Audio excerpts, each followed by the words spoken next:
Bonjour, alors bienvenue dans la correction de cet exercice numéro 7. Alors, un sondage est mené auprès de clients d'un magasin de téléphonie mobile ayant acheté un téléphone et un seul, de modèle A ou de modèle B.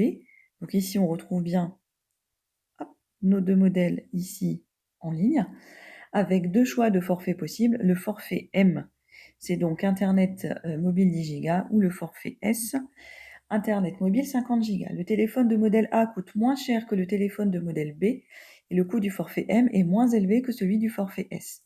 Sur les 2000 clients sondés, 1040 ont souscrit un forfait M et 1350 ont acheté un téléphone de modèle B.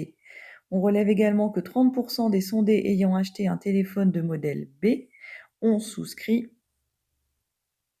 un forfait M. Donc, à l'aide des données précédentes, complétez le tableau croisé d'effectifs donné en annexe. Donc là, vous avez le tableau qui est complet. La question petit 2, quelle est la fréquence des sondés ayant souscrit un forfait S? Donc ici, j'ai utilisé les notations. Donc, sur les 2000 clients, il y en a 960 qui ont souscrit le forfait S. Donc, la fréquence, c'est 960 sur 2000. La question 3, petit a, quelle est la fréquence des sondés qui ont acheté un téléphone de modèle A et, donc inter, ont souscrit un forfait M. Et donc, toujours parmi les 2000 abonnés, on en a 635 qui ont acheté un téléphone de modèle A et ont souscrit un forfait M. Alors ensuite, la question petit b. L'affirmation suivante du directeur de cette agence est-elle vraie?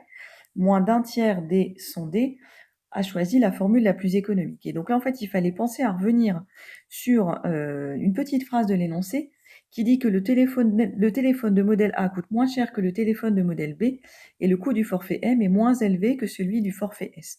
Autrement dit, la formule la plus économique ici, eh bien, c'est lorsque l'on prend un téléphone de modèle A avec un forfait M. Et comme par hasard, cette fréquence, on l'a calculée juste avant, dans la question d'avant, c'est pas un hasard. Et ici, hop, 0,3175 est plus petit que un tiers, d'accord? Un tiers est à peu près égal à 0,33. Je ne sais pas si vous vous souvenez, mais quand on avait fait le dernier exercice en classe, je vous avais dit, hein, quand vous avez ce genre de questions, la fréquence que vous allez trouver, elle va souvent être proche de la donnée. C'est-à-dire que en classe, on était sur du 2 tiers, je pense.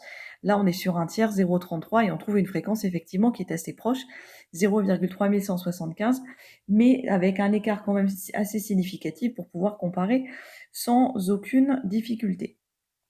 Et donc l'affirmation du directeur est vraie. La question suivante, si on choisit au hasard un client parmi les sondés qui ont répondu avoir souscrit un forfait S, est-il vrai qu'il y a une très forte probabilité qu'il ait choisi un téléphone de modèle B? Donc là, en fait, on est sur une probabilité conditionnelle, d'accord? Donc cette fois-ci, j'ai une condition. La condition, c'est que le client a acheté un forfait, a souscrit un forfait S.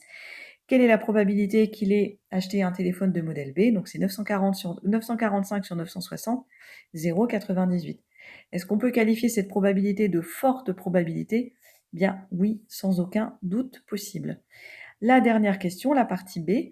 Donc la partie B, dans la première question, c'était simplement une soustraction, hein. Vous avez 15% des clients qui ont répondu non, 67% qui ont répondu oui.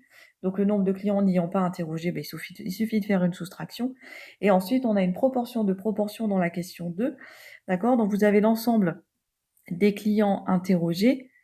Parmi l'ensemble des clients interrogés, vous avez les clients non satisfaits qui représentent 15%. Et parmi ceux-ci, ils sont non satisfaits en raison d'un mauvais accueil, ils représentent 24%. Et moi, ce qu'on me demandait dans cette question, c'est quelle est la proportion de ceux qui ne sont pas satisfaits en raison d'un mauvais accueil. Donc en fait, moi, ce qu'on me demande, c'est la grande flèche qui est là.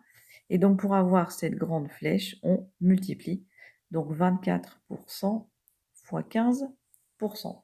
Voilà pour la correction de cet exercice numéro 7.